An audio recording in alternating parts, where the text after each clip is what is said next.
Alors, salut et salut encore une fois à chacun et à chacune. Bienvenue dans le débrief. Aujourd'hui, nous allons rentrer dans les révélations cachées de l'histoire qui est très connue, mais pourtant si mal aussi interprétée et traduite encore une fois, du fils prodigue. La parabole du fils prodigue, comme on l'a tous enseigné ou tous entendu parler par rapport à la Bible classique. Nous sommes tous d'accord sur la définition de ce qu'est une parabole. On sait que normalement, le but d'une parabole, c'est d'apporter un enseignement qui va conscientiser tous ceux qui l'entendent. Cet enseignement-là a pour but normalement d'apporter à ceux qui l'entendent des valeurs morales fortes. Cet enseignement-là aussi, normalement, est censé nous augmenter et fortifier notre foi. Faire de nous, dans tous les sens du terme, des meilleurs croyants. C'est ça, normalement, la parabole. Et c'est aussi, normalement, ce que doit véhiculer cette parabole du fils prodigue, selon la Bible classique. Mais, parce qu'avec les récits de la Bible classique, il y a toujours un mais. Et heureusement pour nous que dans ces derniers temps de la fin, nous avons Zoulassan. Parce que, encore une fois, à travers ce live-là que lui, il a donné, il a exposé indiscutablement, justement, ce qui ne va pas dans cette parabole-là de la Bible classique. Et il a intitulé ce live Le mystère du Fils prodigue. Pour ma part, en tant que ressenti, avant de rentrer dans les vôtres, moi, tout ce que je dirais, c'est que chacun reparte dans la Bible classique. On n'a même pas besoin d'avoir la Bible classique parce que moi, personnellement, je l'ai jetée, la mienne. Donc, on peut repartir sur Internet, on tape la parabole du fils prodigue, quelles que soient les versions confondues. Relisez vous-même cette parabole. Ensuite, vous revenez écouter le live que Zoulassan a fait sur le mystère du fils prodigue. Et là, vous m'en direz des nouvelles, comme on dit. Parce que pour ma part, qu'est-ce qu'on peut dire sauf Loba? C'est tout ce qui sort moi, de ma bouche. Quand j'ai entendu ce live, j'ai écouté, je me suis remémoré du live, de la version de la Bible classique. J'ai juste dit, Loba. Et vous, quel a été votre ressenti? Merci Ngengeti. Le live a été très enrichissant. Je suis très ravie. Une fois encore, j'ai éprouvé la vigilance. La vigilance. Merci. Pour ma part, j'étais vraiment heureuse de ce live parce que c'est vrai que c'est dans la Bible classique, c'est vrai que moi aussi j'ai lu le Fils prodigue, ça n'a rien à voir comme Ngengeti vient de dire. Et le fait que ça soit restauré là, vraiment, je suis tout simplement sortie de là vraiment réjouie. Moi, j'ai ressenti de la gratitude, de la joie, de la reconnaissance de ce que Zoula, encore une fois de plus, hein, il enlève les écailles, quoi. C'est-à-dire la vérité est restaurée. De ce qu'au travers de justement ce live, je sors encore de là grandi. C'est-à-dire ma croissance, elle est bonne, quoi. Parce que c'est tellement agréable. Mais j'ai aussi, comment on va dire, un peu de tristesse de ce que les mensonges, c'est-à-dire de la colère, vis-à-vis des récits bibliques actuels, comment ils ont relaté la chose, comment ils ont fait croire ce qu'ils veulent donner comme enseignement. Ça, vraiment, c'est vraiment irritant. Pour ma part, c'était un très bon enseignement. Je dirais même une très grande leçon de vie spirituelle. Oui, moi j'ai ressenti du bonheur, de la joie et l'intérieur, n'est-ce pas, du live. Il y a beaucoup d'émotions qui vraiment transportent. Merci. J'ai été vraiment très, très, très contente de ce sujet de live une fois de plus, hein. C'était vraiment magnifique et je suis ressortie de là vraiment instruite. En plus de tout ce que vous avez dit, hein, moi j'ai ressenti aussi un appel à la repentance, la manifestation de l'amour de l'Oba. Oui, comme tu l'as dit, Daniel, moi également, j'ai été content de voir la manifestation de l'amour de l'Oba à travers de cet enseignement.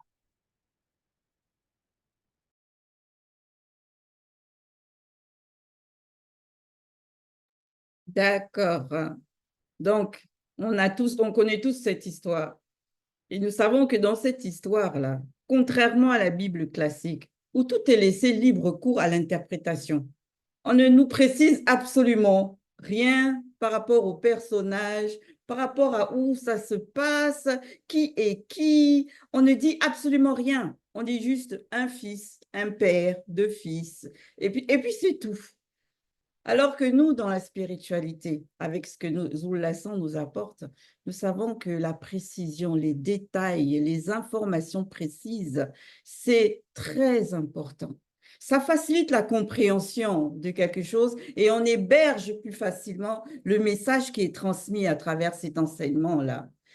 De ce fait, il a intitulé, lui, la phase 1 du mystère du fils prodigue, pardon, la présentation, la véritable version.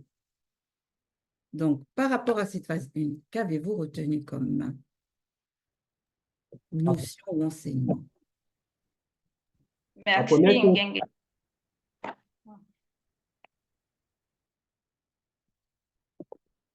Abiké. Par rapport à l'histoire des Bibles actuelles classiques, comme tu l'as dit, qui sont sans précision, la première chose qu'on remarque ici, c'est par rapport à la Bible, c'est beaucoup de différences au niveau justement de cette précision-là, parce que on ne saurait parler de quelque chose sans rentrer à sa source. C'est comme voir un film en allant directement à la fin. Il faut toujours voir un film en commençant par le début. Et c'est ce qu'avec Bible, on a l'occasion de faire. C'est-à-dire, avant d'entrer dans un sujet dans un sujet, on le présente tout d'abord. C'est pourquoi le titre même, c'est la présentation. Donc, on présente les personnages auxquels on va faire allusion. Et ce qui est marquant ici, c'est que on va même jusqu'à nous donner le lieu exact où ça s'est passé, qui était à Ouassé-Moutonga, c'est-à-dire en Afrique centrale. Et on comprend pourquoi les Bibles actuelles classiques n'ont vraiment pas voulu donner cette précision parce qu'ils s'efforcent à cacher l'histoire du peuple noir. Ils ont tout blanchi. Mais ici, on voit que c'était bel et bien en Afrique, car la spiritualité, c'est une question de race. Tout s'est passé en Afrique. Et on nous donne même le village qui était Tinguilé dit Galilée. Et on précise que c'était un grand chef initié noir. En fait, c'est cette précision-là que je remarque premièrement dans cette phase 1. Oui, merci Yves. C'est donc une histoire vraie et véritable qui s'est effectivement déroulée à Ouassé-Moutonga. Et dans ce village, comme Yves vient de mentionner, il s'y trouve un grand chef initié noir qui est connu sous le nom de Motamboa. Homme riche. Et Zoulassan nous a révélé que c'est un homme qui était véritablement riche et puissant. Donc, c'est ça, c'est la base qu'il faut déjà retracer par rapport au lieu géographique, parce que c'est très important. Et parlant de sa richesse, il nous a bien mentionné que cet homme, sa richesse, ce n'était pas une œuvre corruptible. Ça ne venait pas du Satan. Ce n'est même pas possible. Ni des anges déchus. Car l'or et l'argent appartiennent à l'Oba. Et en plus, il n'était même pas à comparer avec les milliardaires de cette époque. Parce qu'il ne s'agit pas de la richesse des chiffres à la banque non plus, ni des papiers dans les coffres forts, mais c'était la richesse véritable. Merci. Dans la continuité de ce que tu dis, Abigail, et Yves aussi, on voit effectivement que Motabom, qui était un chef à son époque, par rapport à notre réalité du visible, il y a un déphasage. Lui, à cette époque, le chef, il était le guide du peuple. Il était le garant des traditions ancestrales. Il ne permettait pas à ce que d'autres coutumes étrangères y s'y trouvent, s'entremêlaient à l'intérieur. Il protégeait effectivement le peuple. Il n'était pas dans la corruption. Et quand on compare au chef actuellement, quoi que ce soit les non-initiés, quoi que c'est non-initié et que lui, il était un initié, on voit ce qui se passe aujourd'hui. Et ils deviennent des gourous pour le peuple. Ils ne protègent rien. Ils ne protègent rien. Dans la majorité des médias aujourd'hui, à Ouassé, on voit effectivement ce qui se passe. Comment le chef lui-même qui est censé protéger même sa population, il les laisse à la verdict populaire. Et les personnes qui ont, et les maisons qu'on casse, ils ne peuvent rien dire parce que derrière la tissée des alliances avec les personnes de l'administration, c'est encore lui-même qui fait partie des politiques. On voit ici qu'à l'époque du roi de Motambouam, il faisait bien la division entre son règne et la politique. Il ne mélangeait pas les deux, rien à voir avec tout ça. Il était établi de façon spirituelle. Et concernant aussi ses richesses, comme tu as mentionné, Abiké, ça ne venait pas du monde occulte. Ici, quand on parle des mondes de la richesse du visible, je prendrai un exemple comme on voit aujourd'hui un exemple de richesse du démon de la richesse du visible. On parlera aujourd'hui du porte-monnaie magique, quoique l'histoire ne se relate pas comme les gens le pensent. On parlera ici des personnes qui partent creuser déterrer des corps pour avoir de l'argent. On parlera de cette femme-là, de cette personne en général qui loue leur corps pour avoir de l'argent. Voilà un exemple de comment est-ce que le démon de la richesse du visible utilise certaines personnes pour le rendre riche.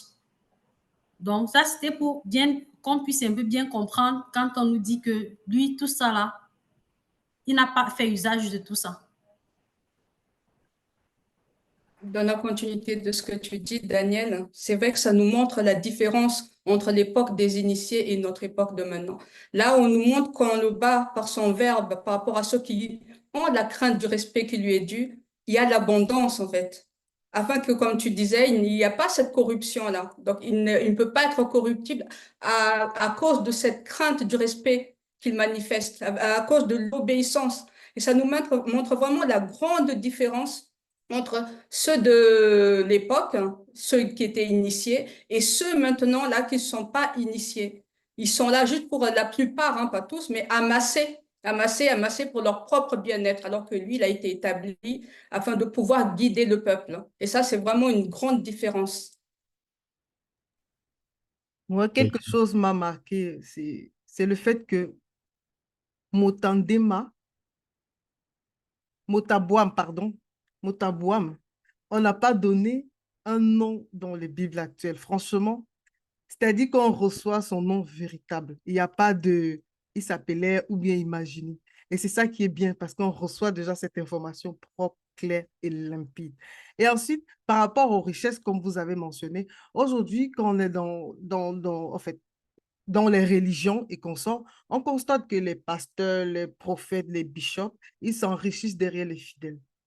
On ne sait pas réellement ce qu'ils font, mais on sait qu'ils amassent l'argent. Ils demandent aux fidèles de contribuer pour s'enrichir. Et c'est comme ça qu'eux, ils prennent. Ce qui fait qu'eux, ils cachent même, ils ferment les yeux sur les bêtises ou bien sur les fautes que des fidèles peuvent commettre parce qu'ils reçoivent quelque chose. Mais là, Zulula, sans au travers du live, nous démontre encore qu'en plus d'être un chef initié, c'est-à-dire qu'il avait une autorité, il avait, c'est-à-dire, comment on appelle ça, il avait quelque chose, c'est-à-dire qu'il était connu, non seulement dans son territoire, mais dans les territoires voisins aussi. Et c'est ça qui est vraiment important à préciser, qu'il était initié.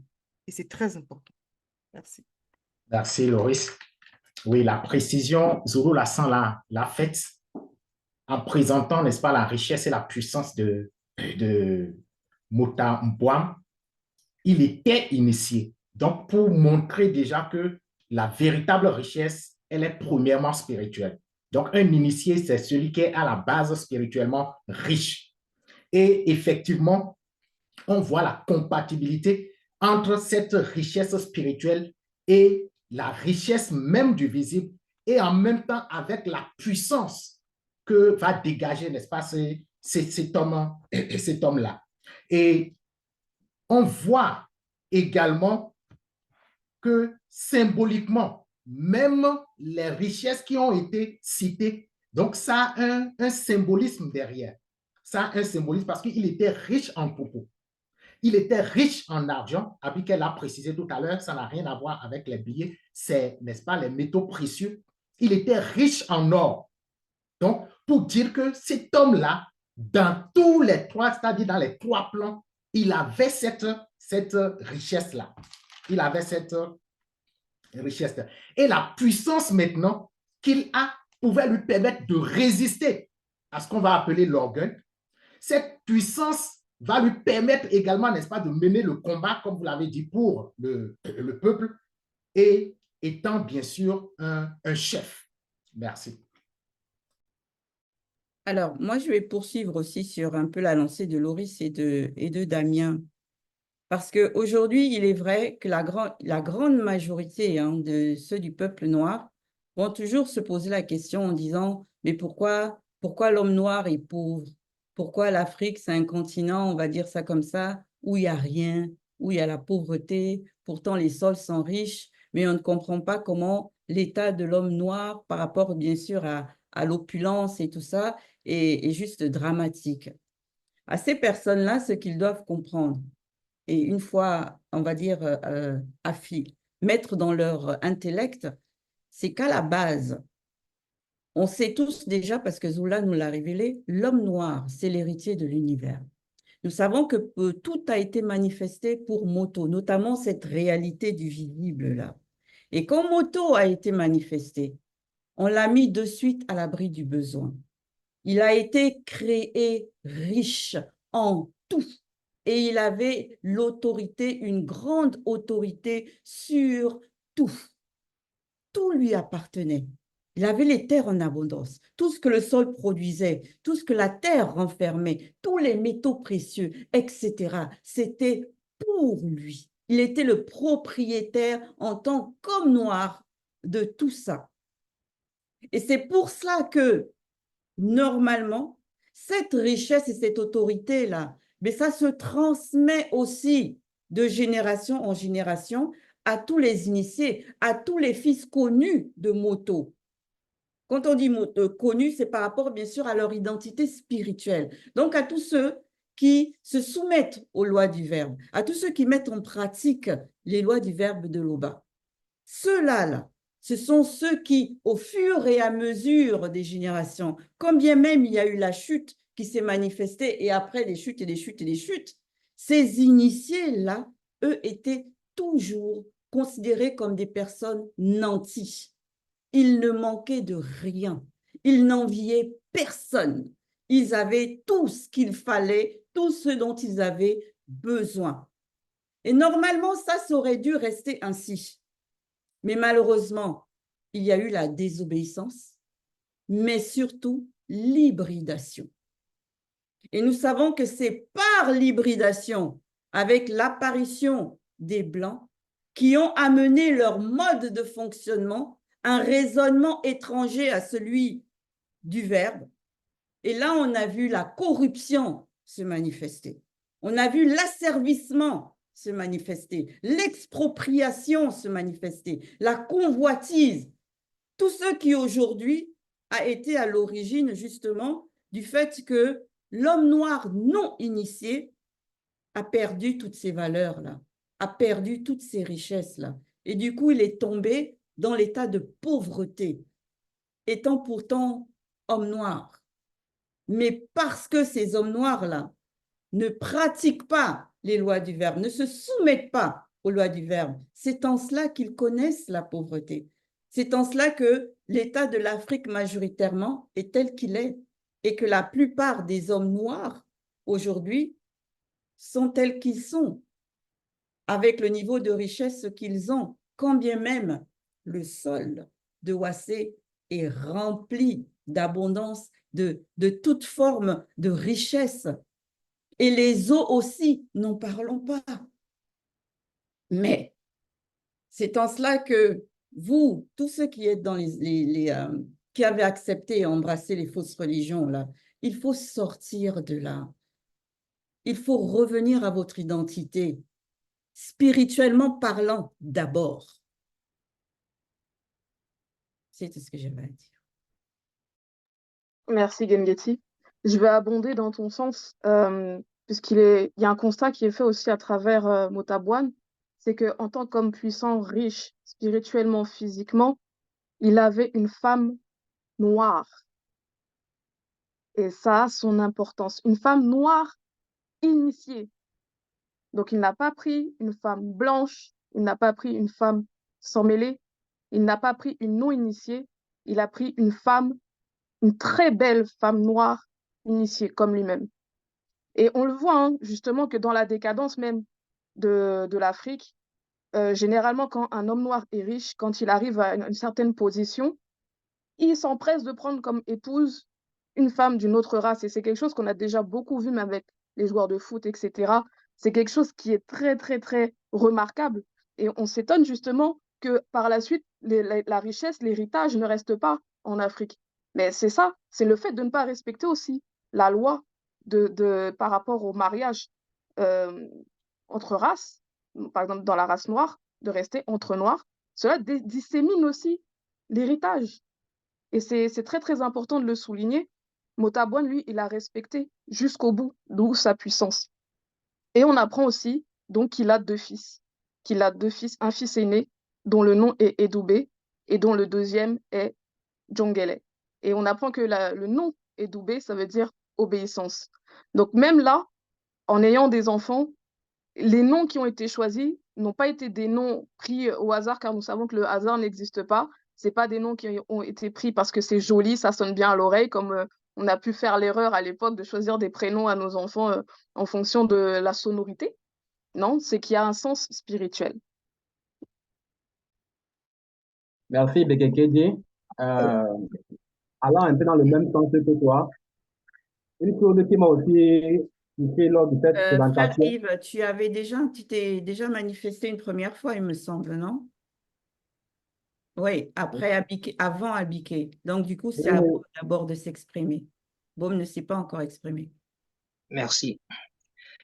Oui, ce que je dirais par rapport au propos de Ngengeti, on constate aujourd'hui que la notion de chefferie en Afrique est bouleversée. Et on voit qu'aujourd'hui, ils se sont qui ont installé et ça continue avec l'administration, ceux qui installent les chefs. Ce qui est marquant ici, c'est que Motabwa, malgré sa renommée, sa richesse, il n'a pas pratiqué la polygamie comme la plupart des chefs qu'on rencontre aujourd'hui. Parce qu'on va voir qu'aujourd'hui, la plupart des chefs, ils versent dans la polygamie. Et nous constatons aussi que Motabwa, sa réputation n'était pas négative. Sa réputation était basée sur le fait qu'en tant qu'initié, il respectait les lois et les recommandations du verbe. Donc, il ne faisait pas des choses dans le but de nuire au peuple. C'est-à-dire, par exemple, s'accaparer des terres, faire 2 poids, 2 mesures, lorsqu'il faut trancher peut-être un litige. Et ce qui est aussi remarquable, c'est le fait que dans la Bible, on nous fait la présentation du chef de famille, du chef de famille, d'où le fils prodigue sur lequel le live porte est issu. Et on nous montre les caractéristiques, les qualités de ce chef de famille-là, qui à un moment vont jouer un rôle de lumière et de miroir par rapport au comportement de ce fils prodige-là. C'est ce que je voulais dire. Merci. Maintenant, tu peux y aller, Yves. En fait, je voulais aborder, merci Ngengeti, je voulais aborder un sujet que Baume a touché, c'était par rapport à la polygamie qui m'avait marqué parce que aujourd'hui, on remarque que les gens associent la notion de chefferie à la polygamie. C'est-à-dire, quand tu es chef, bon, je parle beaucoup plus à Ouassé où nous sommes en Afrique. Aujourd'hui, quand tu es chef, c'est-à-dire, selon leur tradition d'hommes et leurs fantasmes, ils ont tendance à croire que être chef veut dire avoir beaucoup de femmes. Et certains qui n'ont pas de substance spirituelle vont s'appuyer sur le fait que Salomon avait 700 femmes et 300 concubines. Or, ils ignorent qu'à ce moment-là, Salomon était dans une déviance et qu'après, il a répudié toutes ces femmes parce que, connaissant la loi et étant plein de sagesse, il savait que ce n'était pas selon le verbe, raison pour laquelle il a répudié ces femmes. Donc, c'est ce qui m'a aussi marqué dans cette présentation, qu'on présente le grand chef, malgré toute sa fortune, malgré le fait qu'il était connu, il avait du pouvoir, il n'avait qu'une seule femme et ça montre qu'il était soumis à la loi. Merci. Oui, je Moi, voudrais... ok, vas-y, Daniel. Ok, merci. En fait, c'est toujours dans le même sens parce que au travers de cette présentation, on voit véritablement une famille modèle. En fait, pour ceux-là qui sont aujourd'hui dans la marche de la sanctification, quoique, en fait, on peut déjà commettre des erreurs, mais on peut mener le combat pour arriver, n'est-ce pas, à ce modèle que, c'est-à-dire, le live nous présente. Et ceux qui ne sont pas encore, qui n'ont pas encore, n'est-ce pas, fondé, n'est-ce pas, de famille. Donc, on présente ici le chemin à suivre. Donc, c'est vraiment intéressant. Et en fait, c'est une famille qui vraiment, ça me donne beaucoup de réflexion et Boum l'a souligné. Donc, ça permet de comprendre tout ce qui va se passer après. Merci. Oui, moi je vais revenir aussi sur le choix des noms qui ont été faits. D'abord déjà par le nom du père, comme Bekekedi l'a précisé par rapport à Motabouam, qui veut dire, non, c'est Abike qui l'a dit en premier, qui veut dire homme riche. Et effectivement, on réalise que la signification de son nom définit en fait sa personne dans le visible. Ça définit qui il est dans l'entièreté de son comportement. Dans ces trois êtres, ça montre que voilà, Motabouam. Quand on le voit, on voit ses richesses, tout ce qu'il a, son aura, sa puissance. On voit effectivement Motabouam, l'homme riche. Et ensuite, on passe à sa femme, qu'on a appelée Eboukedi, qui veut dire la victoire. Et là, effectivement, comme tu as fait mention, Damien, quand on voit la famille qu'elle a pu concevoir, elle est victorieuse parce qu'elle a un bon mari qui est riche et qui n'a pas d'orgueil pour autant et qui a du charisme et de l'autorité, qui est respecté de tous. Et ensuite, elle a mis au monde deux fils. Et ces deux fils-là, ben, ce sont des enfants initiés. Donc, ce sont des enfants qui, normalement, se soumettent aux lois du verbe de Tété. Le premier, elle a appelé, enfin, les deux l'ont choisi, ont appelé obéir ou l'obéissance. Et quand on lit l'histoire du fils prodigue, même que ce soit dans les Bibles classiques, hein, là, par contre, c'est un trait qu'ils ont su bien, on va dire, noter, capter, ce trait de l'obéissance par rapport au fils aîné. Parce qu'effectivement, dans ces versions-là aussi, on marque le point sur le fait que c'était un enfant obéissant à ses parents. Il se soumettait à leurs lois. Il ne faisait pas d'écart dans son comportement par rapport à ses parents. Mais là où, et ensuite on nous parle de Djongele, mais Djongele, ça, on va nous révéler dans la suite du live. Mais là où, par contre, par rapport à Edoubé, là où je trouve qu'ils ont manqué de discernement, qu'ils n'ont pas pu percer, on va dire, l'autre côté de son nom, c'est quand dans la Bible classique, on le fait paraître comme quelqu'un de gâté, quelqu'un de jaloux, qui n'est pas content, qui se plaint et tout ça à la fin de l'histoire, comme l'a aussi relaté Zoulassan au début du live. Mais dans le mystère du fils prodigue par Zoulassan, il n'en est rien. Il n'en est absolument rien. Et Doubé, du début jusqu'à la fin, il est égal à lui-même. Contrairement à la version de la Bible classique, au début, c'est quelqu'un, on dit waouh, et puis à la fin, on fait oh. Le truc qu'on ne comprend pas, on dit mais qu'est-ce qui s'est passé entre-temps? Et c'est juste magnifique, la précision là, et l'accord, la concordance des noms et des caractères dans leur vie du quotidien. Oui, Ngegiti, si tu permets, je vais aussi ajouter quelque chose. C'est déjà par rapport aussi à leur entourage. Tu vois ici qu'ils étaient dans un endroit propice pour la spiritualité. Et parce qu'ils étaient dans un village de Saint-Diledi. Et qu'on parle du village à cette époque, waouh, c'est la connaissance. C'est la connaissance. Il y avait la technologie. Et franchement, c'était agréable de vivre dans ce genre d'endroit. Ça n'a rien à voir avec ce qu'on peut voir aujourd'hui dans les villages d'aujourd'hui. Donc ici, ils étaient véritablement bien encadrés. Et aussi, par rapport aux enfants, il n'y avait pas des choses qu'on pouvait voir aujourd'hui dans les villes, la débauche et autres. Donc, c'était vraiment un endroit propice pour la spiritualité. C'est impeccable. D'accord, nous allons donc poursuivre dans le cheminement du live et on va arriver à la phase 2. La phase 2, il a intitulé Zoulasan, la porte d'entrée. Là, on va commencer à pénétrer plus en profondeur sur le fils prodigue. Pourquoi on l'a appelé le fils prodigue et pourquoi justement il devait être un enseignement pour tout le monde par rapport aux actes qu'il aura choisi de poser. Qu'avez-vous retenu de cette phase 2? Oui. Djongele, on vient de le dire, en fait, par son initiation, il appartenait à la lumière. Donc, c'était un mouna moyen. Mais il est précisé ici qu'avec les portes d'entrée qu'il va ouvrir, il va se retrouver, c'est-à-dire dans la nuit pratiquement, pour ne pas dire dans l'obscurité du monde occulte.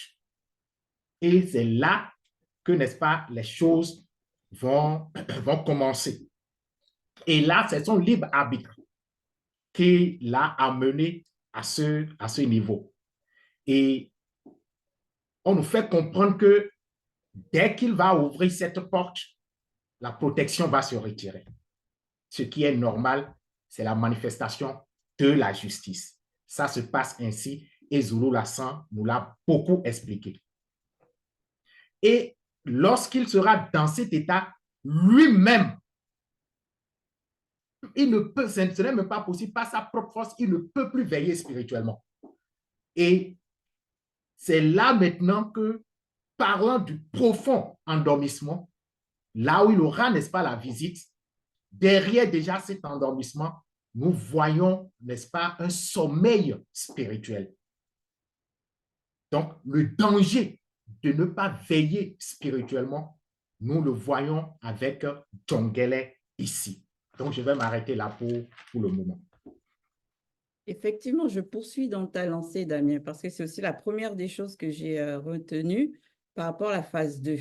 L'importance justement de sécuriser son sommeil sous la manifestation de la protection de l'Oba par son verbe avant de dormir. C'est vraiment important de faire ça, de faire cet acte-là. Parce que ici encore, Zoulasan nous révèle que cette dimension du sommeil profond-là, c'est une dimension qui est inconnue de l'homme. Hein? Parce que quand on rentre dedans, on est dans un état de non-conscience. On ne sait pas, ce n'est pas nous qui dirigeons où on va, ce n'est pas nous qui allons dicter ce que l'on va voir ou pas voir, qui on va rencontrer ou pas. Mais ce qui est sûr, c'est que c'est une dimension qui est aussi très prisée par les entités, que ce soit les entités du grand ordre des choses ou alors les entités occultes.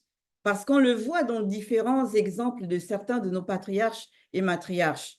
On l'a vu par exemple avec Moto, qu'on a plongé aussi dans un sommeil profond. Et qu'est-ce qui s'est passé quand il a été plongé dans ce sommeil profond? C'est là où Mutatedi s'est manifesté et c'est à cet instant-là qu'on a extirpé mystérieusement l'image issue de sa réflexion et on a façonné Muto à travers ces trois êtres, esprit, âme et corps. Ça, c'était le premier sommeil profond dont on nous révélait. Et ensuite, on a eu aussi à nous, par rapport à Temuseya, quand l'intervention de Wende, l'un de ses amis, le plus jeune, il est venu dire à Temuseya à un moment donné qu'il nous a révélé aussi à nous que Durant le sommeil profond, quand l'homme est endormi sur sa couche, les entités, à travers des songes, par des visions nocturnes, sans bien sûr que les non-initiés ne les voient, et qu'ils sont livrés à un sommeil profond, c'est là où ils transmettent des messages. Pendant que l'homme est toujours dans cette dimension du sommeil profond-là. Et ici, c'est à travers Djangele. Et là, on voit qu'à travers Djangele, pareil, il rentre dans cette dimension du sommeil profond, et là, il a la visite de plusieurs Mengu Mamadiba, à cause des portes d'entrée, bien sûr, comme a mentionné Damien. Donc, cette dimension-là, il faut vraiment la sécuriser. Avant de dormir, il faut vraiment sécuriser cette dimension-là, parce qu'on ne sait pas ce qui s'est passé ou qui va se passer dedans. Et encore moins, pour la plupart, on n'est pas conscient si on a ouvert des portes entre-temps et que ces portes-là, les gens du monde occulte vont s'en servir pour justement venir nous visiter dans notre sommeil profond. Dans la continuité de ce que tu dis, Gengeti, on voit qu'effectivement, que c'est durant son déplacement qu'il a eu à voir des femmes blanches et sans mêler, il les a convoitées. Et là, nous voyons que la première porte ouverte dans le sens, c'est les yeux. Et plus tard, on a compris qu'il a accepté cela. Et j'ai fait un rapprochement un peu avec ce qu'on vit, qu'on vivait ou bien ce que d'autres vivent, non-initiés vivent dans le quotidien. On montre ici le mécanisme opératoire de comment est-ce que ces Mengouma Mamadibala agissent. Généralement, certaines personnes non initiées, je dirais, on regarde, certaines personnes regardent, soit ce sont des films érotiques, soit ce sont des séries comme Novelas, parce que dans ces séries maintenant, ce n'est plus comme avant, il y a trop d'érotisme à l'intérieur. Il y a aussi des films, en ce moment, quand tu regardes ce genre de film ou bien ce genre d'action, tu prends plaisir. Et lorsque tu commences à prendre plaisir à ça, tu te projettes. Et dans cette projection, tu aimerais vivre la même chose. En ce moment, les portes sont en train de s'ouvrir. Et là, toi, inconsciemment, tu ne le sais pas que là, tu es en train d'ouvrir une porte. Tu gardes cela en toi. Et pendant ce processus, il y a une émotion qui se manifeste. Sauf que cette émotion n'est pas comme on pense que c'est anodin. Non, derrière cette émotion, c'est alimenté par ces esprits occultes-là. Et bien plus tard, ça passe, tu es tranquille. Bien plus tard, tu vas te retrouver en train d'avoir ce qu'on appelle visiblement dans le visible les maris et les femmes de nuit. Tu ne vas pas comprendre comment ça se fait. Pourquoi est-ce que j'ai eu ce genre de choses? Tu vas courir, tu vas aller soit voir le prêtre, soit voir le pasteur, le soi-disant charlatan, qui va te raconter qu'il y a les jaloux, il y a ton entourage, c'est la maison qui est mauvaise, il faut changer la maison. On sait comment le mode opératoire, comment ça se passe. Ils vont faire le deal entre eux, les esprits occultes. Quand toi, tu vas sortir de là, tu auras la sensation d'être en paix, tu n'auras plus ça. Mais sauf que ça s'est juste calmé. Hein. Plus tard, tu vas revenir avec plus de symptômes par rapport à ça. Et là, maintenant, à ce moment-là, on comprend que ce que les charlatans font, ils calment même si c'est trop dit, les symptômes. C'est un peu comme tu as une blessure, on vient, on traite les symptômes, on ne traite pas l'origine de la maladie. Dès que ces personnes vont finir de faire ces actions, tu vas retourner, aller toujours regarder tes mêmes films et te retrouver dans des endroits qui vont t'ouvrir les portes. C'est comme ça que je commence à tourner dans un labyrinthe de cette façon. Tu tournes, tu vas dire, ah non, j'étais là-bas une fois, j'étais là-bas, ça ne fonctionne pas. Un coup, j'ai ça, un coup, j'ai ces coups, Daniel, ton temps est écoulé. Merci. Dans la même lancée que Daniel, ce qui m'a marqué dans cette phase 2, qui est la porte d'entrée de Djangele, c'est la présentation du mécanisme vibratoire de comment le monde occulte fonctionne, et particulièrement cette race appelée les Mingu Mamadiba, sirènes des eaux. Aujourd'hui, avec les églises, particulièrement les églises dites réveillées, les gens sont en proie à des croyances qui n'ont pas de sens. Et prenons ce thème par exemple, ce thème qui est la porte d'entrée durant les sommeils, où on se fait abuser.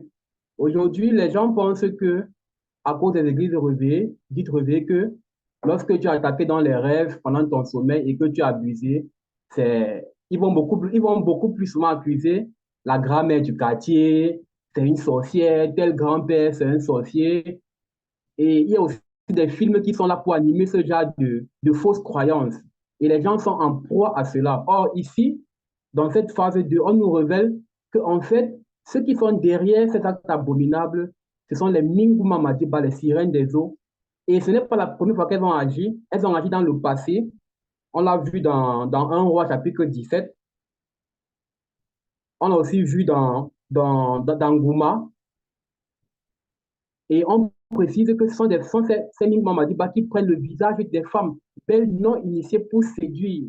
Donc, il faut que les gens sortent de ces croyances amenées par les religions dites révélées qui disent que quand tu as attaqué, c'est tel grand-père du quartier qui est un sorcier. Il faut vraiment que les gens sortent de ça. Et ça montre encore l'importance de vraiment de rentrer à la source, à la vérité authentique amenée par Zulu Lassan. Donc, rester en place. C'est ce que Zulu Lassan, au travers des enseignements que nous recevons tous les jours, nous demande de rester en place. C'est-à-dire, c'est déjà pour nous préserver, pour nous protéger, pour pas qu'on ait des portes ouvertes. Parce que qui dit portes ouvertes, c'est-à-dire on a la procédure. Au travers de la phase 2, justement, on voit comment ça commence. C'est-à-dire par l'œil, ensuite ça vient nous visiter la nuit. Et on a justement cette possibilité à cette époque où le deuxième né de la création est là, pour nous ramener, pour nous permettre qu'on reste dans la bergerie, dans l'enclos, afin d'être préservé de toute forme et sorte de porte, pour ne pas avoir à subir tout cela.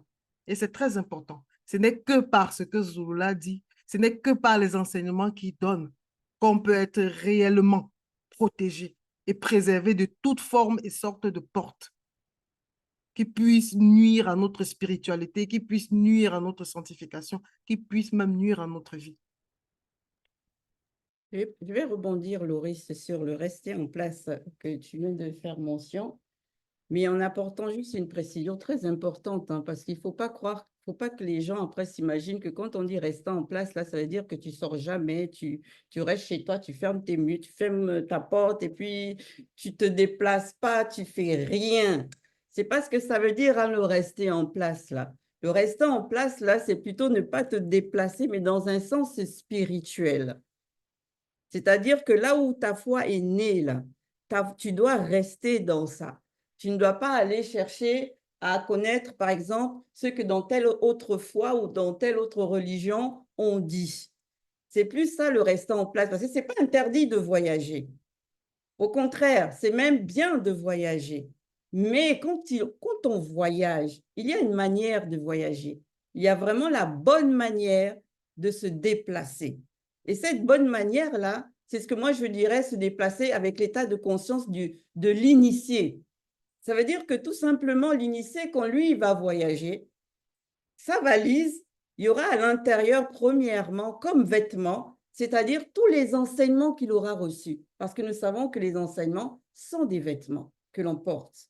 Donc, dans sa valise, il aura d'abord mis ça en premier. Les enseignements, les préceptes, les ordonnances, etc. Tout ce qu'il aura reçu, bien sûr, divers.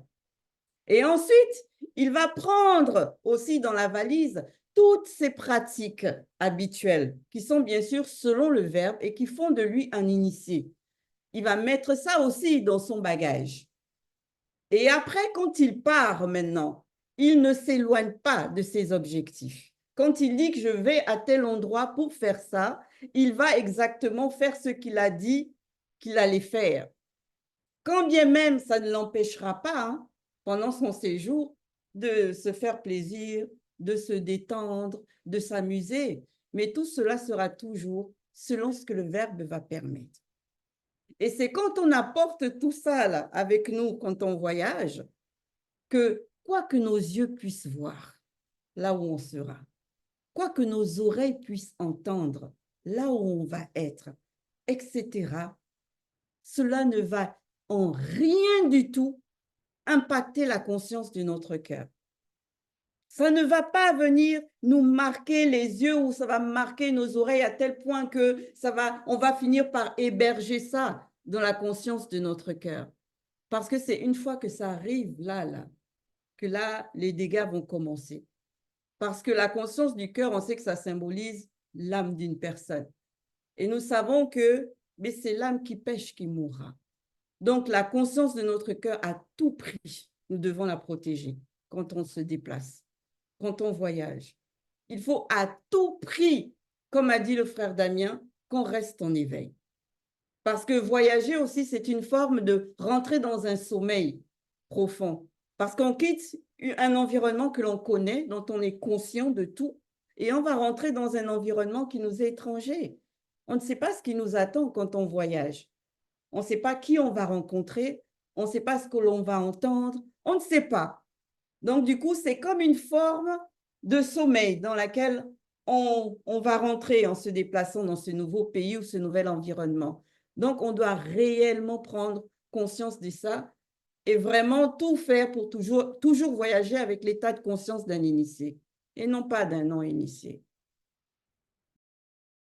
Oui, c'est vrai que dans la continuité, Ngengeti, par rapport à moi, je vais méditer sur le fait qu'il a gardé ça en lui. Comme tu as dit, il a hébergé. C'est-à-dire que là, il s'est déplacé, il a été émotionné à plusieurs reprises, mais il a mené le combat tout seul. Il en a, comme Jules Lasson nous a fait mention, il en a parlé ni à son père, ni à sa mère, ni à son grand frère. Il a gardé, il a mené le combat. Donc, du coup, ça amène à l'importance de savoir demander de l'aide, de tendre la main lorsque nous sommes dans des difficultés. Parce que là, on voit où est-ce qu'il est parti. Il est parti vraiment très, très, très loin dans, on va dire, dans la déviance. Ça nous montre à quel point c'est important de savoir tendre la main et de venir demander de l'aide et de ne pas combattre seul. Parce que là, on a vu combien c'était pas un seul Mengo Mamadiba, il y en avait plusieurs. Donc, notre adversaire, il n'y a que nous là, on va dire, il y a le verbe aussi, mais quand on est dans la désobéissance, le verbe se retire, nous, on va se débrouiller avec notre désobéissance. Et là, maintenant, nous, on ne sait pas combien d'ennemis sont en face de nous qui vont nous combattre. Vraiment, c'est important de vraiment veiller, comme Damien disait tout à l'heure, quoi. Oui, le combat est véritablement réel et on doit prendre garde. Je vois ici que John Gallet s'est laissé corrompre parce que, effectivement, s'il avait tous ses vêtements, si c'était véritablement bien apprêté, comme il fallait en tant qu'initié, il ne pouvait pas s'arrêter sur tout ce qu'il avait vu, de cette manière, jusqu'à avoir la convoitise de toutes ces femmes blanches et sans mêler qu'il l'avait vues. Il a été capté par les beautés. Et cela fait appel encore à notre état de conscience déjà par rapport à la vue. Tout ce que nous voyons, nous devons pouvoir alors faire le choix de ce qui va entrer dans la conscience de notre âme. Parce que c'est là encore la porte par laquelle ces démons-là vont passer plus tard pour tourmenter. Donc, véritablement, c'est un appel à la vigilance. Merci.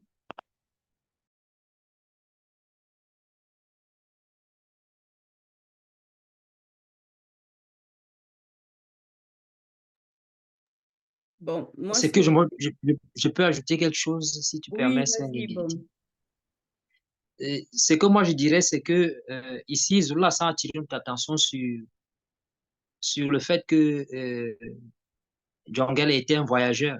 Il aimait bien voyager. Maintenant, le problème est que lors de ces voyages, ça, moi, je ne le sais pas. Ça dépend maintenant des compagnies qu'il avait, ceux avec qui il marchait, qui pouvaient facilement peut-être l'influencer aussi, l'entraîner à regarder et, et à héberger ce qu'il voyait. Et comme Carmel l'a dit, il est dangereux de s'isoler parce que de retour même dans le cercle familial, il était un maillon de la famille. Il était important pour lui de se confier pour que on puisse l'aider également à sortir de cette situation-là. Donc, comme tu l'as dit, se déplacer ou rester sur place, ce n'est pas le fait de ne pas voyager, mais de savoir ce qu'il faut faire et ce qu'il ne faut pas faire selon le verbe. Oui, et ce qu'on constate, en vérité, c'est qu'à ce moment-là, Djongele, il a oublié. Hein. Djongele, il a oublié le cheminement qu'il y avait à faire, justement, comme tu expliquais, Baume. Il s'est renfermé sur lui-même, il n'a pas été vers son père, sa mère, son frère pour exposer la situation, pour exposer les états d'esprit, en tout cas l'état d'esprit qu'il avait à ce moment-là. Donc il a oublié déjà que normalement, selon le verbe, il aurait dû aller vers l'initié en chef consacré, l'initié en chef en tout cas qui est son père à ce moment-là. Donc vraiment, cette phase-là, elle est très, très, très riche en enseignement. Oui, et justement, je poursuis sur ce que tu as soulevé, justement, Bekiridi. Moi, par contre, je ne dirais pas qu'il a oublié, c'est juste que il était déjà tellement avancé dans le mécanisme de la contamination que c'est ça, en fait, qui commençait déjà à gangréner.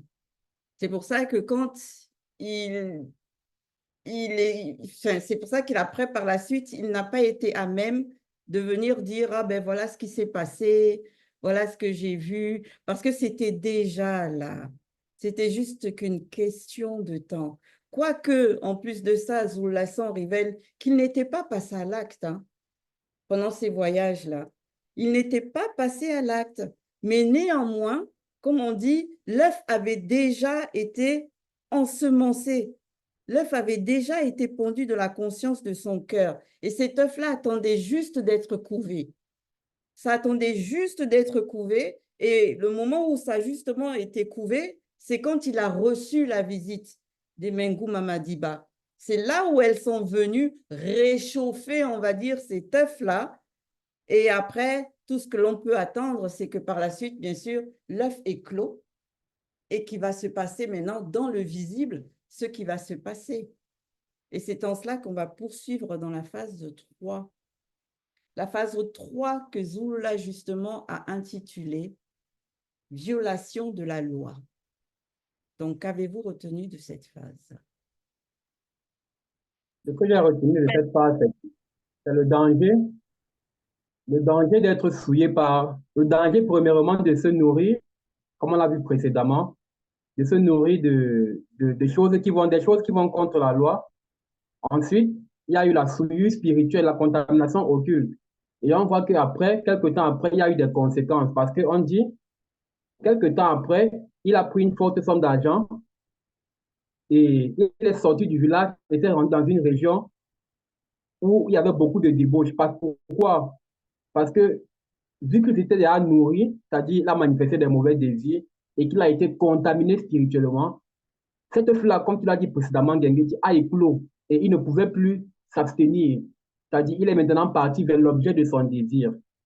Donc, il s'est rendu vers l'objet de son désir. Et ça me marque pourquoi? Parce qu'aujourd'hui, on a des jeunes, tu vas voir des jeunes dans un carrefour, tel jeune va dire, oh, j'ai rêvé cette nuit que j'ai eu des rapports avec telle fille du quartier qui me plaît. Et il va prendre plaisir à cela. Pourquoi? Parce qu'il est ignorant. Il est ignorant du fait qu'il s'est fait abuser et il a été souillé dans le plan occulte.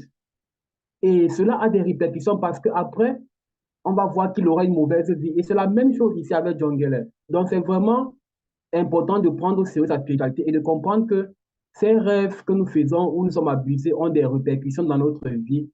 Et nous ne devons pas prendre plaisir à cela, mais s'en abstenir et être sur nos gardes. C'est très important.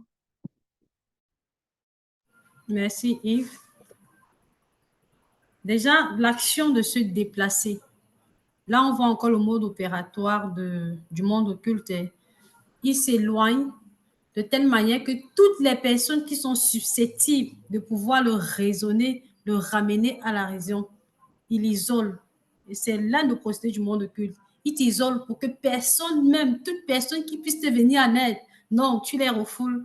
Tu n'as même pas accès à eux. C'est pour ça qu'ils se déplacent, comme on a si bien dit, pour aller faire ça exactement où la débauche était en train de se manifester dans ces endroits-là. Et surtout que durant les enseignements de Zoulassan, on a compris que en fonction des endroits et en fonction des désirs des personnes ou des portes d'entrée, il y aura ces Menguma Madiba sont différents en fonction de ce qu'ils peuvent vouloir faire ou bien. Et là, maintenant, vu qu'il a effectué plusieurs déplacements, on ne sait pas effectivement comment étaient ces états de quelle puissance et quel degré ils étaient. Et quelle puissance et quel degré ils avaient ce monde occulte-là. Et il a été mentionné pendant le live quand Zulu Lassan a dit que le but était qu'il aille faire se souiller de cette façon et qu'il revienne non seulement souiller les gens de sa propre maison, souiller aussi les gens du village, pervertir. Et là, j'ai médité, je me suis dit, mince, regarde à quel point le monde occulte, on peut être par la porte d'entrée qu'on peut avoir, on devient un canal et voir une pierre d'achoppement pour les autres s'ils ne sont pas vigilants. Donc là, moi, j'ai encore compris que on doit tout faire, tout faire, surtout dans notre état conscient, qu'on ne puisse point être le canal du monde occulte, pour quelque moyen que ce soit. Merci. Ici, moi, je perçois là le mode opératoire qui consiste déjà par la corruption. Et ici, on vient maintenant à la violation de la loi, qui est en même temps la transgression de la loi. Parce qu'il est sorti, comme tu viens de le dire, Daniel, de la protection pour aller dans un endroit où la débauche est installée. Ça, c'est le passage. Maintenant, la loi va être violée. En faisant quoi? En allant maintenant coucher avec les femmes blanches et sans mêlée. Alors que Djongele, comme on l'avait traité lors de la première phrase, c'est un noir. Et un noir ne peut pas aller avec des femmes blanches ou sans mêlée. Et d'ailleurs, je précise, un homme noir doit aller avec sa femme noire, c'est initié, puisque lui aussi, c'est un initié. Donc, franchement, c'est les étapes de la possession on est en train de nous révéler ici et qu'on devait véritablement veiller parce que, comme au temps de nos patriarches, effectivement, les choses se passent également de cette manière-là. Donc, restons sous nos gardes. Merci. Moi, j'aimerais revenir sur le changement de lieu. Ici, il est vraiment important de noter que lorsqu'on change de lieu, c'est-à-dire l'état de conscience change aussi. C'est-à-dire qu'on peut se retrouver dans un lieu sain, je dirais sain, dans la mesure où on est avec d'autres personnes qui, comme nous, souhaiteraient marcher dans la sanctification. C'est-à-dire on a une mesure, on a un comportement précis. Il n'y a pas de débordement. Mais lorsqu'on se retrouve dans des endroits violents, on se retrouve entouré de beaucoup de personnes qui peut-être fument, qui font du n'importe quoi. À ce niveau-là, la conscience qu'on a en ce moment-là est différente de celle qu'on était dans l'état où on était avec d'autres qui marchent selon le Verbe. Et c'est d'où l'importance de l'environnement. C'est très important. Parce que lorsqu'on se déplace, même notre conscience, en ce moment-là, elle change aussi. On est prédisposé à accepter le faux, le mauvais. Quand bien même on a reçu les enseignements du Verbe. Et c'est ça qui est vraiment important et dangereux en même temps. Il faut savoir bien se placer. Où le Verbe nous recommande de nous placer, c'est important qu'on y demeure pour notre sanctification, pour notre vie. C'est ce que je voulais ajouter. Oui, ici, on nous montre aussi... Ok, vas-y. Oui, ici, on nous montre aussi que l'importance, en fait, de ce qui se passe dans le sommeil, c'est vivant. Parce que lui, on l'a travaillé durant son sommeil et maintenant, quand il se réveille, il va méditer. Donc, ça nous montre à quel point ce qu'on voit dans notre sommeil, ça peut être vivant, en fait. Ça peut produire de bons fruits qui va nous guider, bons fruits, qui va produire des fruits qui va nous guider vers un chemin. Et là, lui, de son côté, donc lui, comme Zulu Lassan nous a montré, il a médité dessus. Il a médité, comme Damien disait tout à l'heure. Normalement, dans ce genre de cas, on nous précommande de prier. À cause de l'endormissement que Damien disait tout à l'heure, il n'a même pas pu rentrer dans cette fréquence-là de prière afin d'avoir la protection. Au contraire, il a préparé ses affaires quelque temps plus tard et il est parti avec l'état de conscience, avec la contamination que le Mengouba Madiba ont installé en lui. Et comme Abike disait tout à l'heure, par rapport à la vigilance, on doit vraiment être vigilant. C'est-à-dire que même quand on va dormir, comme Gangeti disait aussi tout à l'heure, de prier et au réveil aussi, de vraiment prier, afin de toujours rester dans le chemin, quoi. Il y a aussi quelque chose qu'il est non négligeable de retenir hein, dans les enseignements à travers aussi l'histoire du fils prodigue, de Djongele, c'est l'importance du libre arbitre. Parce que le libre arbitre a un rôle extrêmement crucial dans tout ce que l'on va décider de faire ou la manière de nous comporter. Ça joue énormément. Parce que qu'importe l'endroit où on peut se trouver, le statut de la personne, que ce soit une personne initiée ou initiée en chef, que ce soit un non-initié gracié ou que ce soit un non-initié, le libre arbitre peut nous ouvrir certaines portes et peut en fermer d'autres. Quand il s'agit, par exemple, de l'initié ou de l'initié en chef consacré, à cause d'un libre arbitre qu'ils vont manifester, volontairement, ils vont ouvrir des portes d'entrée. Connaissant la loi, hein, connaissant que quelque chose est interdit, mais parce qu'ils auront peut-être envie de pousser par la curiosité ou je ne sais quelle chose qui, pour eux, sur le moment, va être important, ils vont décider de mettre de côté la loi de l'interdiction et d'aller faire ce qui est interdit. Et ça, on l'a vu avec notre patriarche Monmon, qui a eu plusieurs femmes, dont des blanches et des sans-mêlés. On l'a vu aussi avec Tondo, qui lui a fait carrément tuer le mari de la femme qu'il convoitait. Et là, aujourd'hui, on le voit avec Djongele. Pareil, il a fait jouer son libre arbitre. Pour ne pas que les gens, en fait, se disent que les démons ou les Mengu Mamadiba ont un tel pouvoir qu'elles arrivent à séduire tout le monde. Non, le pouvoir des Mengu Mamadiba, c'est nous qui le leur donnons. Parce que justement, nous allons laisser parler notre libre arbitre en fonction, bien sûr, de quelque chose qui nous plaît ou qui ne nous plaît pas selon les lois établies. Et c'est par la suite qu'elles ont ce pouvoir de venir dominer sur nous. Bien sûr, en empruntant ce chemin de la désobéissance que l'on a ouvert, elles viennent nous rencontrer, elles agissent sur nous et après, elles nous contrôlent, mais pas complètement. C'est ce qui est important aussi. Ce n'est pas le cas des non-initiés. Les non-initiés, eux, c'est une autre histoire.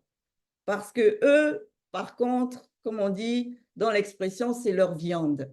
Elles, les Mengu, là, elles font ce qu'elles veulent des non-initiés. Mais en ce qui concerne les autres, ceux qui connaissent le verbe, que tu sois non-initié, gracié, initié ou initié en chef, c'est principalement ton libre arbitre qui va faire en sorte que tu vas te retrouver dans des situations fâcheuses avec des entités occultes. Merci Ngengeti. Et effectivement, le libre arbitre, c'est important. Et ça justifie le titre même du live, parce que c'est le mystère. C'est un mystère. Et en cela, on ne peut même pas, c'est-à-dire si tu es un non-initié ou quelqu'un d'autre, tu ne peux même pas te placer en juge par rapport, n'est-ce pas, à un initié qui est en train, n'est-ce pas, de violer la loi selon toi. Parce que c'est tellement profond qu'il faut faire, n'est-ce pas, attention. Ce que j'ai pu retenir encore, c'est que on nous montre ici par rapport à cette phase que les lois qui sont manifestées, c'est pour notre protection d'abord. En fait, ça ne doit pas être vu comme des contraintes. C'est pour notre protection et ça vient en réalité de la manifestation de l'amour de l'Oba pour nous. Et je sais que, c'est-à-dire la situation de Djongele nous édifie encore davantage parce que même quand on voit, quand on imagine cette situation où il se retrouve, en fait, c'est vraiment effroyable. C'est vraiment effroyable. Oui, moi, ce que j'ai remarqué dans cette phase, et ça m'a vraiment intriguée, c'est la façon dont enfin l'endroit où il a vraiment choisi d'aller pour assouvir ce penchant-là qu'il a eu. Il n'a pas choisi un endroit où il y avait un peu de débauche ou la précision de dire que c'est un endroit où la débauche était fortement établie. On voit qu'il a cogité, il a réfléchi à l'endroit où il voulait aller et où il voulait assouvir justement ce penchant-là. Donc, il s'est identifié au lieu même où il est allé. Donc, son identité à ce moment-là correspondait au lieu même où il est allé. Donc, franchement, moi, quand j'ai lu ça, j'ai dit, waouh, il aurait pu, en fait, même déjà le fait de savoir où aller, il avait cette connaissance-là. Donc, il savait où se déplacer pour pouvoir faire cela. Donc, il a cogité, il a médité, il a réfléchi pour pouvoir aller se souiller tel qu'il l'a fait. Donc, quand on est livré, en fait, on met à disposition notre intelligence à ce genre de choses, on a une propension à aller là où ça chauffe vraiment pour pouvoir assouvir ses pulsions. Donc, il n'avait aucune excuse, il savait ce qu'il faisait à ce moment-là. Le point, ce que moi aussi j'ai pris en considération par rapport à ce que Zoulasson a dit dans cette phase-là, c'est que il a bien précisé qu'il était sous l'influence des Mengou Mamadiba. Donc, ça veut dire qu'à un moment donné, il n'a plus tout à fait le contrôle de lui-même. Parce qu'on sait c'est quoi la coalition occulte. On l'a déjà vu avec Soma, par exemple. On sait qu'à un moment donné, quand tu es sous le contrôle des entités occultes, tu ne peux plus véritablement, on va dire, réfléchir selon la personne que tu étais avant. Ce sont ces entités-là qui prennent le pouvoir sur ton intellect. C'est elles qui vont influencer ta manière de voir les choses, ta manière de réfléchir. Elles vont même t'inspirer à faire des choses d'une certaine manière précise, toujours dans le but de, bien sûr, assouvir, elles, leurs intérêts propres. Parce que si elles viennent là, ce n'est pas pour rien. C'est pour pouvoir, à travers toi, justement, faire certaines choses, accomplir certaines choses. Donc, du coup, quand il s'est déplacé là, c'est parce qu'il a précisé, Zoula, que dans le rêve, elle lui avait déjà fait voir la débauche, ce qu'était la débauche. Et donc, elle avait déjà inspiré même les lieux, parce que ce sont des endroits où elle domine là-bas aussi, dans ce genre de ville. Ce sont les reines là-bas. Donc, forcément, si elles viennent te visiter dans la nuit, elles vont te tracer la route pour aller là où elles savent que tu ne vas pas regarder sur Internet, par exemple, chercher au lieu de débauche, ou tu ne vas pas aller chercher à demander à quelqu'un, est-ce que tu connais la ville où on fait comme ça? Non, tu te réveilles et tu sais déjà que c'est à tel endroit, parce que dans le sommeil, elles t'auront dit ce qu'il faut que tu fasses et où tu dois aller. Donc, de ce fait, c'est normal que dans la phase, dès qu'il se lève à son réveil, quelque temps après, une fois qu'il a l'argent, parce qu'elles ont même dit qu'il fallait qu'il y ait l'argent, parce que ça veut dire que ce n'était pas gratuit. Donc, il a fallu qu'il attende qu'il ait l'argent pour ensuite se rendre dans cet endroit-là. Parce qu'elle lui avait donné toutes ces informations-là. Que si tu es rien, si tu n'as rien là, tu n'auras rien. Tu ne vas pas pouvoir vraiment profiter de ça. Donc, attends quand tu as l'argent là, quand on a suffisamment, là, vas-y. Donc, on voit vraiment hein, que c'est être sous la coalition occulte, mais c'est comme si en fait tu deviens téléguidé. On te téléguide. C'est-à-dire qu'on voit la personne extérieure, on pense que les actes, les décisions que la personne va prendre, mais ça vient de lui-même et qu'il réfléchit. Non, bon, il réfléchit entre guillemets, mais en fait, c'est toujours inspiré par des forces occultes qui te contrôlent. C'est en cela que d'ailleurs aujourd'hui, dans nos pays, là, ils ont voulu nous instaurer les trucs de femmes et hommes. Parce qu'on sait que derrière, il y a une forme d'influence du monde occulte. Et la plupart qui ont accepté ça de ces pays, comme on a fait mention, ils étaient mariés à qui? Ils avaient enfreint la loi. La loi que Djongele a enfreint, qu'on nous a présentée aussi. Ils ont violé cette loi-là. Ils sont allés se marier, avoir des rapports sexuels avec des femmes d'autres races. Et donc, on voit aujourd'hui, on comprend avec tout ce que Zoulassan nous révèle dans les récits, en partant de la Bible classique, et il restaure, on comprend tout du monde dans lequel on vit.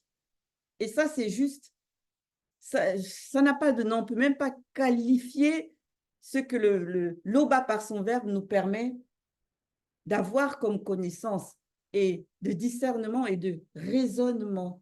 C'est juste magnifique. Ensuite, on va passer à la phase 4, qu'il a intitulée « Son nom prend tout son sens et délivrance ». Qu'avez-vous retenu de cette phase? Merci, Ngegeti. Oui, pour une bonne personne qui a de personnalité, tout ce qu'on vient de traiter, c'est vraiment une souffrance. Une souffrance terrible pour son âme. Et ici, on sait d'où venait Djongele, issu d'une famille initiée. Il a reçu des enseignements, la protection, la paix, la sagesse de son père initié. Et dans sa souffrance terrible, il s'est souvenir de ces enseignements-là. Et effectivement, là, on voit qu'il est en train de porter son nom, tel que ça nous doit donner la révélation. Parce que c'est Djongele qui veut dire souvenir. Et cela me rappelle aussi l'histoire de Soma, quand le coq mystérieux a chanté. Lors de la rupture, il s'est souvenu. Donc, on comprend que le fait de se souvenir des paroles selon la vérité, c'est une porte à la délivrance et au salut. Merci. Dans la même continuité que toi, Abike, ce qui m'a marqué aussi dans son souvenir, ce que j'ai compris, c'est que malgré sa débauche, malgré les tourments qu'il a eu dans son âme, il s'est souvenu. Ça montre ici en fait que quoi? Ça montre ici que son esprit était toujours protégé. C'est son âme qui a été affectée par cette vie de débauche, par ces mauvaises convoitures, mais l'esprit, parce que à la base d'abord, c'est un initié qui vient d'une famille d'initiés. Mais à cause de ses comportements mauvais qu'il a eus, il est devenu comme un non-initié. Mais à la base, c'est un initié. Et en tant qu'initié, il avait toujours quand même cette protection-là dans son esprit. Et on peut le voir encore dans le livre de Mormon, dans 1 Roi chapitre 12, au verset 2, où il est dit, parlant de lui, son âme, et non son esprit tomba ainsi sous la domination des Mingman Madiba. En fait, c'est la même scène qui se reproduit, car ce qui a toujours été et sera toujours. En fait, c'est la même scène. L'esprit de Djongele était toujours protégé. C'est pourquoi il a pu se souvenir, comme son nom, il a porté son nom, il s'est souvenu, il s'est rappelé des lois du verbe de Loba, d'où il vient, de qui il est. Et on verra par la suite ce qui s'est passé. Dans la continuité, Yves, de ce que tu as dit, il est bien mentionné que Djongele était l'initié. Et moi, ça m'a un peu rappelé à toutes les personnes qui écoutent l'enseignement, qui ont accepté, qui deviennent des non-initiés graciés. Donc là, moi, je comprends que lorsqu'on écoute les enseignements, si on les met réellement en pratique, ils ne se perdent pas ces enseignements. Pendant les moments de tribulation, comme ça a été mentionné par Abiké, le tourment de son âme, le Verbe permet quand même qu'on puisse se remémorer de ces enseignements-là. Et à cet instant, on voit que Djongele a fait appel à son libre arbitre dans le bon sens. Djongele a fait appel à son libre arbitre dans le bon sens. Excusez-moi, vous pouvez continuer, pardon. Je vais continuer. Il a fait appel à son libre arbitre. Et dans le verset 11 aussi, en fait, on va mentionner qu'il est entré en lui-même. Et c'est ce que Yves disait tout à l'heure. Donc, son esprit était vraiment protégé. Donc, ce qui va permettre qu'il puisse, n'est-ce pas, se réfugier maintenant dans son esprit. Et c'est de là maintenant, donc, dans cette protection, c'est en ce moment qu'il va, n'est-ce pas, demander le secours dans la prière. Ça, c'est très important. Donc, il se rassure d'abord qu'il est, n'est-ce pas, dans la protection et la raison, n'est-ce pas, lui est déjà revenue et il demande maintenant le secours. Et c'est-à-dire les paroles de repentance, pas des paroles de repentance. juste quelques paroles, mais très puissantes, conscientes. C'est-à-dire, ça déclenche tout. Et c'est une partie spécialement, et je le témoigne ici, c'est une partie quand je lis, c'est-à-dire cette histoire par 2 fois comme ça, là, il y a des larmes qui coulent. En fait, quand je vois ce côté-là, il y a des larmes qui coulent. Merci. Dans la continuité de ce que Daniel disait, moi, c'est ce qui m'a vraiment touchée, c'est l'importance de l'enseignement.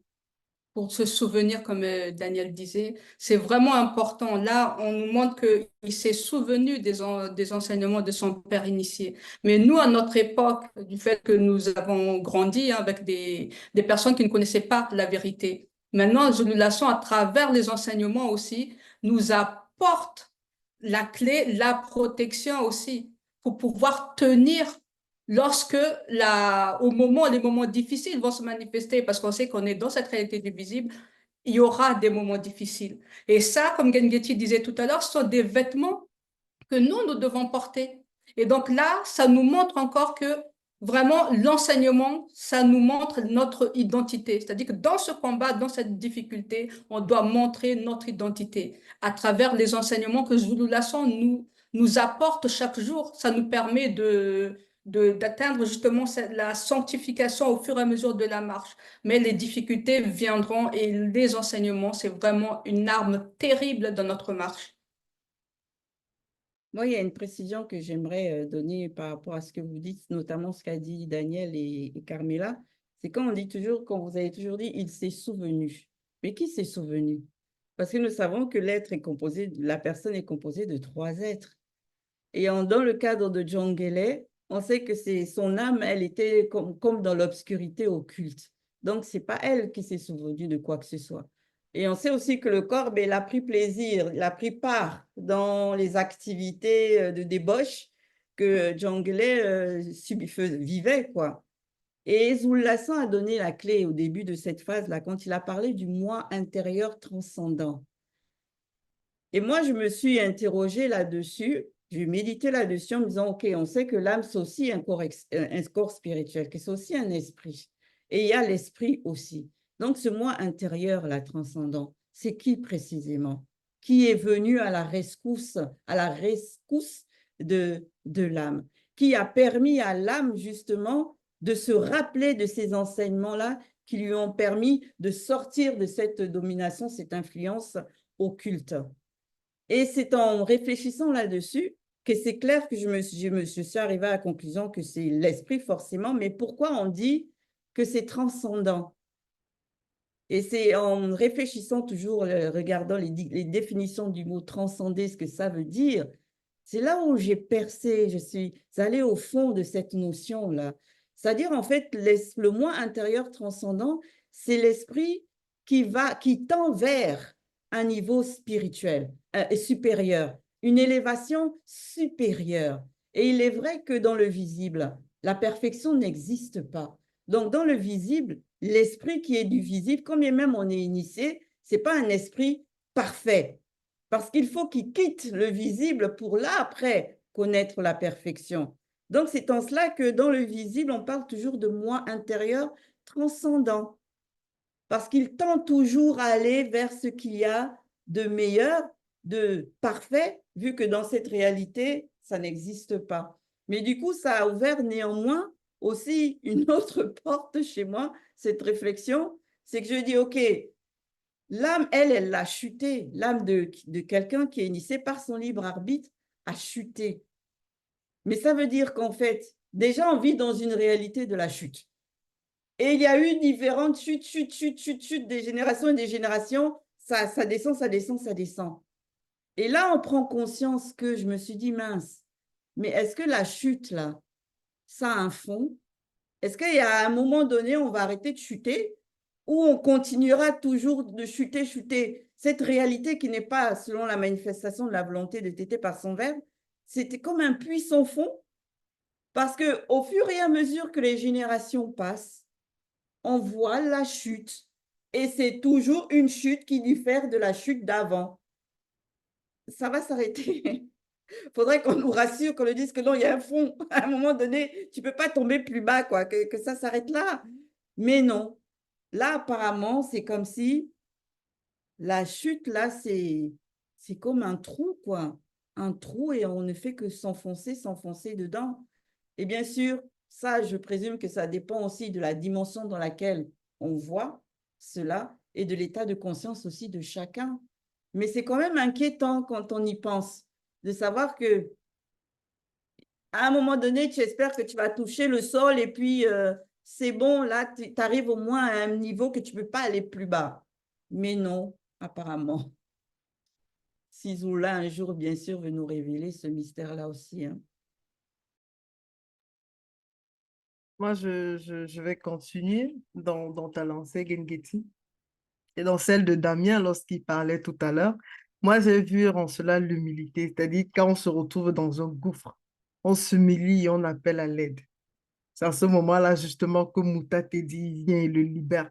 Et franchement, c'est une très belle image, c'est quelque chose de réconfortant.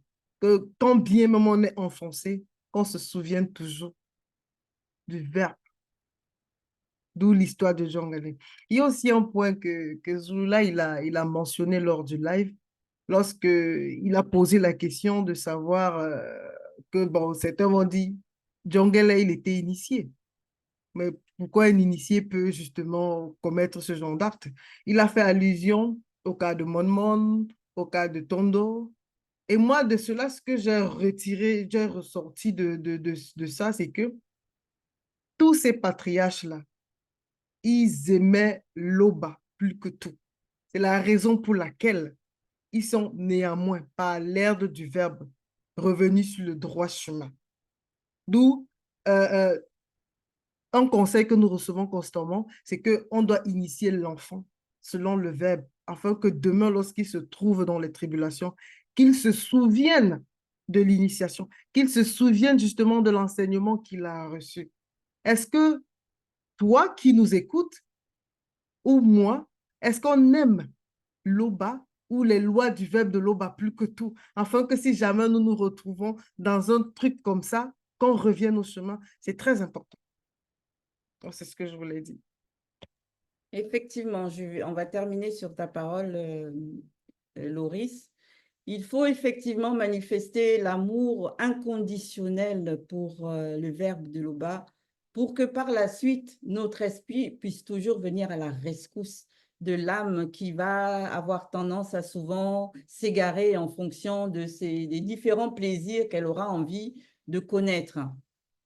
Nos patriarches sont un modèle pour ça, des exemples à suivre. Il y en a beaucoup, et pas les moindres. On a eu Monmon, on a eu Tondo, on en a eu beaucoup, et là, on a encore Djongele par rapport à le mystère du fils prodigue. Donc, ça veut dire que le Verbe réellement, quand on se répand de nos trois êtres, l'esprit, l'âme et le corps, ne parlent que d'une seule voix. Ils parlent en union, en unisson. C'est là où, on va dire, le miracle s'opère. C'est là où, véritablement, la rescousse spirituelle débarque et agit à l'instant. Tu ne vas pas avoir besoin de jeûner longtemps. On ne va pas te dire de faire des jeûnes d'Esther, des jeûnes de combat, des jeûnes de je ne sais quoi, de te priver de je ne sais quoi pour pouvoir être délivré d'une influence ou d'une mauvaise habitude, parce que n'oublions pas que les mauvaises habitudes, il y a derrière aussi des esprits occultes. Donc, tu n'auras pas besoin de meurtrir ton corps, l'affamer dans des jeûnes durs, parce que, soi-disant, ça va te permettre de recevoir la délivrance. Non, il faut tout simplement que tu te soumettes aux lois et que tu te répandes de manière consciente, sincère de tes trois êtres. Chacun va reconnaître son tort dans la bêtise on va dire, qui te domine. Et là, à l'instant, comme Djongele, comme c'était le cas de Soma, à l'instant, tu es délivré de la domination occulte. Alors, maintenant que tout le monde a les clés par rapport à ça, il faudra maintenant les mettre en pratique. C'est ainsi. Donc, c'est sur ces propos que nous allons nous laisser. Merci pour vos participations à tous et si le Père le permet, au prochain débrief.